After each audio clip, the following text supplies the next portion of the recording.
श्री गोपीनाथ मुंडे। अध्यक्ष महोदय, मैं ऐसा मानता हूं कि आज इस सदन में बहुत एक ऐतिहासिक और महत्वपूर्ण बहस हो रही है, क्योंकि इस देश में 54% ओबीसी हैं। इसका मतलब 54 करोड़ लोगों के जीवन से संबंधित विषय पर हम बहस कर रहे हैं और इसके प्रति सरकार ने फैसला नहीं किया है। 1931 में एक बार सिर्फ ओबीसी का उस समय जनगणना हुई थी। 80 साल हुए कि ओबीसी का जनसंख्या कितना है इसके बारे में सेंसस नहीं हुआ है। अगर हम इस समय भी सेंसस में ओबीसी का सेंसस नहीं करेंगे तो ओबीसी को सोशल जस्टिस देने के लिए और 10 साल हम उन पर अन्याय करेंगे। और किस लिए ये क्यों सेंसस मांगते हैं? इसलिए कि 2007 में आईआईटी में ओबीसी को आरक्षण देने के बाद एक पब्लिक लिटिगेशन हुआ था। उस समय कोर्ट ने ओबीसी के पॉपुलेशन के बारे में तथ्य सरकार को कोर्ट को देने के लिए कहा। सरकार ने कहा कि आजादी के बाद हमारे पास ओबीसी पॉपुलेशन का कोई स्टैटिस्टिक नहीं है, इसलिए आरक्षण देने के लिए कोई स्टैटिस्टिक उपलब्ध नहीं है, तो कितना % आरक्षण दे ये तय नहीं किया जा सकता। उस समय बहस में additional advocate general law minister Mohli ji है, इस बात को निकाले। उन्होंने कोर्ट में कहा कि हाँ, सरकार को ओबीसी का सेंसस करना चाहिए। अब उसके बाद 2007 के बाद अब सेंसस हो रहा है, तो ओबीसी का सेंसस क्यों नहीं किया जा रहा? अध्यक्ष महोदय, ओबीसी का सेंसस इसलिए चाहिए कि अभी हमारे भक्त चरणदास कह रहे थे कि कास्टलेस सोसाइटी चाहिए, गुणवत्ता के आधार पर समाज में न्याय मिलना चाहिए। आप दूसरे मुंह दिखने मुझे कहाँ है सोसाइटी में इक्वलिटी? और आप दलित होते हुए, शेड्यूल कास्ट होते हुए ओपन सीट पर चुनकर आए, आपका मैं अभिनंदन करता हूं। लेकिन हमारे कॉन्स्टिट्यूशन में शेड्यूल कास्ट और शेड्यूल ट्राइब को आरक्षण नहीं होता तो क्या बाकी सदस्य जीत कर आ सकते थे?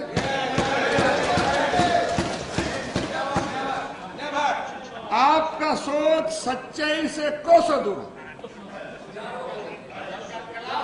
और आप अपने अकेले को न्याय मिला इसलिए सबको अन्याय में मत धकेलिए।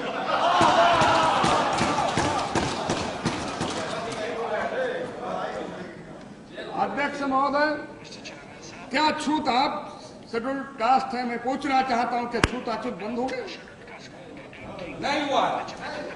क्या आज भी दलितों को मंदिर प्रवेश है? बाबा साहब अम्बेडकर को नहीं, हर अम्बेडकर को दलित प्रवेश न करा जा। छोड़िए कल की बात है, परसों हरियाणा में दलितों के घर नहीं जले।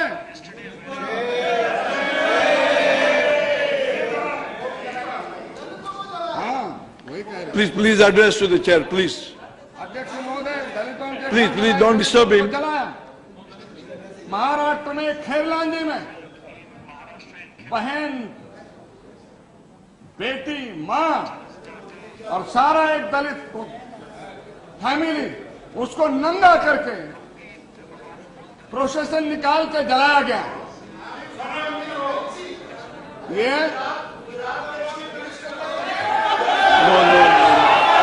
No cross talk please.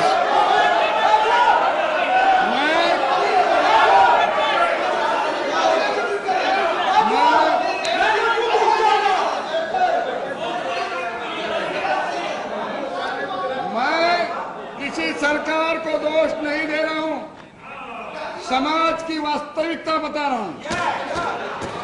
हम हर दिन मंच से कहते छूत छूत अछूत सब बंद हो गया, हम सब बराबरी के, ये कहने की बात है, कहने और कथनी में अंतर है, वास्तविकता अलग है।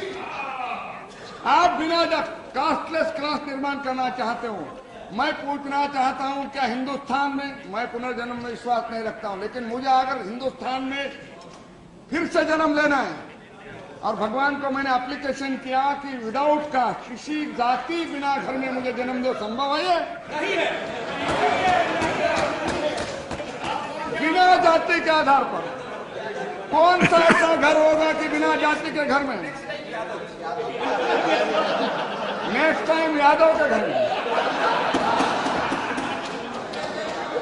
चलेगा और यादव मुंडे के घर में। आखिरी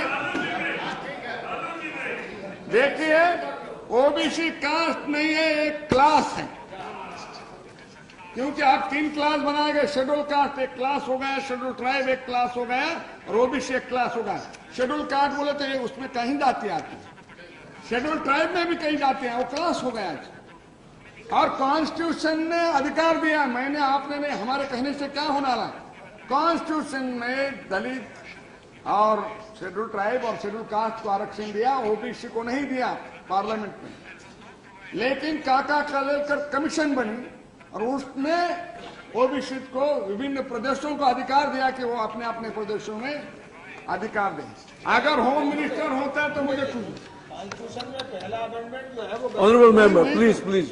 तो पहले नहीं था, अमेंडमेंट आया। मैं वही मैं कहना चाहता हूं, आजादी के छोड़ो हमारे जमाने के बाद इस देश में मद्रास और कर्नाटक ऐसे प्रदेश हैं जिन्होंने आजादी के पहले भी आरक्षण दिया था। और मैं उस महाराष्ट्र से हूं जिन्होंने शाहू महाराज ने ओबीसी शेड्यूल कास्ट को आरक्षण दिया था आजादी के पहले, और डॉक्टर बाबा साहब अम्बेडकर को स्कॉलरशिप शाहू महाराज ने दी थी। तो आरक्षण ये बड़ौदा से दी थी गुजरात के लोगों को। तो अध्यक्ष महोदय, ये कास्ट सिस्टम को आपके कोई सत्ता के कारण कुछ गड़बड़ हुआ ऐसा नहीं मानता हूं, लेकिन वास्तविकता जात है जो कभी जाति नहीं। जिन्होंने ईसाई धर्म स्वीकार किया, जिन्होंने मुगलों के जमाने मुस्लिम हुए, वो जाति को लेकर वहां गए, वो जात नहीं कभी। और जाति के आधार पर हम जनगणना इसलिए आवश्यकता क्यों है? क्योंकि पिछड़ापन जाति से जुड़ा हुआ है, जाति पिछड़ेपन से जुड़ी है। जन्म के आधार पर पिछड़ेपन है, जन्म के आधार पर गरीबी है। वो पिछड़े हैं जो गांवों में रहते, जिनको पीने का पानी नहीं, जिनको सड़क नहीं, बिजली देखा नहीं, जिनको तन पर पहनने के लिए वस्त्र भी नहीं है, ये लोग पिछड़े हुए। अब 63 साल के आजादी के बाद भी आप उनको न्याय नहीं देना चाहते। जनगणना में ओबीसी का जनगणना में नहीं करना, ओबीसी को जस्टिस, सोशल जस्टिस नकारना। सरकार सोशल जस्टिस नहीं देना चाहती। डॉक्टर बाबा साहब अम्बेडकर, महात्मा ज्योतिबा फुले, शाहू महाराज नहीं होते तो ये वर्ग संगठित भी नहीं होते, वो अपनी लड़ाई लड़ने की ताकत भी नहीं रखते। और उन्होंने समता का विचार रखा, समानता का विचार रखा। हम एक रास्ता का समाज का विचार रखते हैं। हमारे देश में जातियां विभिन्न होते हुए गड़बड़ क्या है? अलग अलग जाति है, इसका मतलब क्या है? ये बुराई है या अच्छा है, ये सोचने का ये समय नहीं है। जातियां विविधता में अलग जाति, अलग वेश, अलग भाषा, अलग प्रदेश, फिर भी हमारा एक देश। इसलिए पिछड़े हुए वर्गों के देशभक्ति के बारे में आशंका जताना गलत है। किसी भी काम के लिए होता है, वो पिछड़ापन सालों से, सदियों से है। उनको हम वेलफेयर स्टेट गवर्नमेंट में उनको न्याय देना चाहते हैं कि नहीं, ये सवाल है। और काका कलर के बाद मंडल आयोग आया, मंडल आयोग ने जातियां ढूंढी कितनी, 3743 इतनी कास्ट है। कितनी कास्ट है? उसमें उपजातियां हैं। अब इन्होंने कहा कि रोटी बेटी व्यवहार होता नहीं है, होना चाहिए। अरे भाई, जातियां इतनी है कि जयप्रकाश नारायण ने जाति तोड़ आंदोलन किया, कई लोगों ने इंटरकास्ट मैरिज किया, मैंने भी किया। अब इंटरकास्ट करने वालों की एक अलग जाति हो गई, जाति तो नहीं गई। हाँ, तो जाति नहीं Now, जाती। please, please, no cross talk.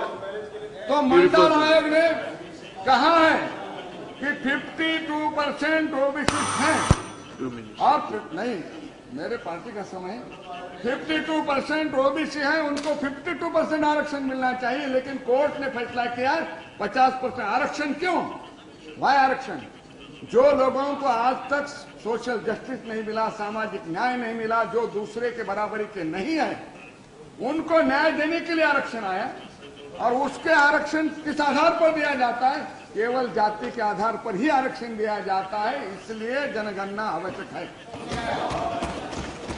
अध्यक्ष महोदय, रेन के आयोग 2004 में अटल जी के सरकार में उसकी नियुक्ति हुई थी। उन्होंने 2008 हमारे अध्यक्ष सोशल वेलफेयर मिनिस्टर थी, उनको अपना रिपोर्ट दिया। उनमें ही ओबीसी जातियां आती। उन्होंने कहा 47% ओबीसी जाति उनको रेशन कार्ड नहीं है। कई लोग हैं उनके मतदाताओं में नाम नहीं है, और उन्होंने ये न्यूमेरिक ट्राइब के लिए नियुक्त किया था। ये रेन की जो रिपोर्ट है वो लागू नहीं की सरकार ने। मेरी मांग है कि रेन के आयोग रिपोर्ट की ये लागू करनी चाहिए और ओबीसी को न्याय देना चाहिए। उनको घर नहीं, उनको जमीन नहीं। अध्यक्ष महोदय, ये 3 कालेलकर, मंडल, रेन के आयोग, इन सब का परिणाम यही है कि ओबीसी की संख्या कितनी है, जनसंख्या, उसका अंदाजा किसी को भी नहीं है। और क्या एक साइंटिफिक तैयार होगा देश? किसी को कहने का कोई अधिकार नहीं कि साइंटिफिक बेस तैयार होगा कि यह जनसंख्या है और इसके जनसंख्या के आधार पर विभिन्न प्रदेशों में आरक्षण दिया जा सकता है। अब कॉन्स्टिट्यूशन में शेड्यूल कास्ट के लिए शेड्यूल है, शेड्यूल ट्राइब के लिए शेड्यूल है। जैसे कॉन्स्टिट्यूशन में पार्लियामेंट है, उसके लिए शेड्यूल है, स्टेट गवर्नमेंट है, उसके लिए शेड्यूल है। राजीव गांधी ने कॉन्स्टिट्यूशन में परिवर्तन करके पंचायत राज को शेड्यूल लाया। मेरी मांग है शेड्यूल कास्ट के लिए शेड्यूल है, शेड्यूल ट्राइब के लिए शेड्यूल है, कॉन्स्टिट्यूशन में अभी ओबीसी के लिए भी शेड्यूल होना चाहिए। और कॉन्स्टिट्यूशन के तहत अधिकार तो उनका अधिकार नहीं, उनके लिए अलग मंत्रालय भी होना चाहिए। बातें तो बहुत करते हैं, लेकिन उनके लिए सब जातियां बराबर है, सब बराबर है। क्रिमिलेयर लागू है, शेड्यूल कास्ट को, शेड्यूल ट्राइब को क्रिमिलेयर नहीं है, लेकिन ओबीसी को क्रिमिलेयर है। मेरा बेटा ओबीसी की सहूलत नहीं ले सकता, यादव जी का बेटा ओबीसी की सहूलत नहीं ले Please सकता, conclude, please conclude. क्योंकि अभी वो छाछ निकालो। कहा कुछ छाछ बचा, क्या निकालो? Already you have taken 14 minutes, please. Creamy layer लगाया है, जिसके कारण उनको उनकी सहूलतें उनको मिलती नहीं। एक ही बात कहना चाहता हूँ, आप देखिए, छाछ भी बची नहीं। अभी आपने जो तथ्य बताए, इन्होंने ओबीसी का तथ्य बताया, शेड्यूल कास्ट को 13% आरक्षण है, शेड्यूल ट्राइब को 9%, कुछ राज्यों में 7% आरक्षण है। उतने लोग सर्विसेज में है क्या? उतना आप जैसे सच्चर आयोग से आपने मुसलमानों की स्थिति की जायजा लिया।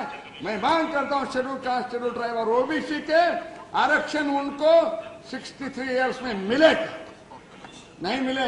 13% आरक्षण है, केवल 4% मिला।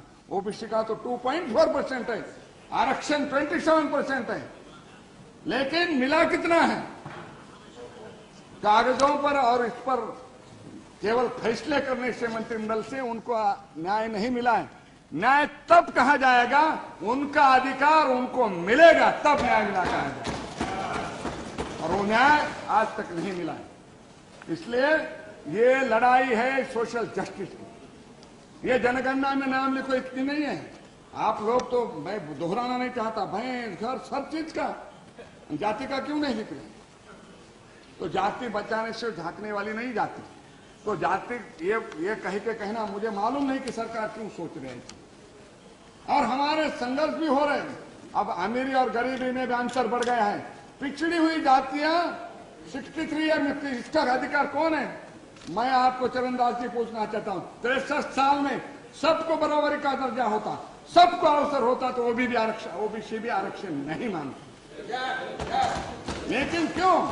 वो पिछड़े, ज्यादा पिछड़े हुए, उनको किसी एजुकेशन में नहीं, पॉलिटिक्स में नहीं, हर स्तर पर वो अगर पिछड़े रहेंगे, 50 to 54% पॉपुलेशन अगर विकास से, सुविधा से, प्रगति से दूर रहेगा तो देश आगे कैसे बढ़ेगा? मुझे लगता है कि ओबीसी को राष्ट्रीय मुख्य धारा में लेकर उनको आरक्षण, सुविधा और जनगणना करना ही चाहिए।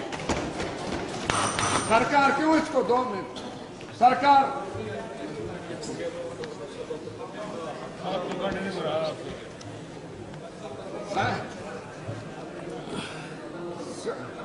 ओबीसी की जनगणना इसलिए हम मांग कर रहे हैं कि यह अवसर है सरकार को भी। ये मौका आपको खोना नहीं चाहिए। स्वामी जी, मोहिली जी, ऐसे मंत्रिमंडल में तुम्हारी बात नहीं सुनते तो क्यों बैठे हो ऐसे मंत्रिमंडल? होने दो ओबीसी के लिए एक लड़ाई, लोग सर पर उठाएंगे आपको। नारायण स्वामी जी को नहीं बता रहा हूँ, नारायण स्वामी जी को नहीं बता रहा हूँ। तो अध्यक्ष महोदय, ये मामला जनसंख्या का है। अगर 80 साल जनसंख्या ओबीसी की गणना नहीं हो, क्या एक कॉलम भरना है शेड्यूल कास्ट, शेड्यूल ओबीसी, और ओबीसी लिख के आपने कास्ट लिखेगा, उसमें नुकसान क्या है सरकार का? उनका और किसी ने मांग नहीं की। सारी ओबीसी संगठन देश में मांग कर रही है कि जनसंख्या इसके सेंसस होना चाहिए, ये मांग उठा रही है। आप सरकार क्या गूंगी है कि उनके कान पर भी नहीं कि ओबीसी आवाज उठा रहे हैं? आज मैं कहना चाहता हूं सरकार को, आज मंत्री महोदय जब जवाब देंगे तो उनको एक घोषणा करनी चाहिए कि ओबीसी की अलग जनगणना होगी। अगर नहीं करेंगे तो ओबीसी का, एसटी एससी का है, एसटी एससी एंड ओबीसी, अगर नहीं करेंगे तो 75% पॉपुलेशन का गुस्सा आप लोगे। आज एक समय सरकार आपकी है, सरकार किसी की भी हो, सरकार को होता है समाज को न्याय देना। Please conclude, please please. वो न्याय देने का काम आप करें, न्याय देने का फर्ज करें। एक कॉन्स्टिट्यूशनल रिस्पॉन्सिबिलिटी आप पर आई है, और वो कॉन्स्टिट्यूशनल रिस्पॉन्सिबिलिटी है जिस कॉन्स्टिट्यूशन में पिछड़े हुए वर्गों को न्याय देने की भूमिका डॉक्टर बाबा साहब अम्बेडकर ने लिखी है।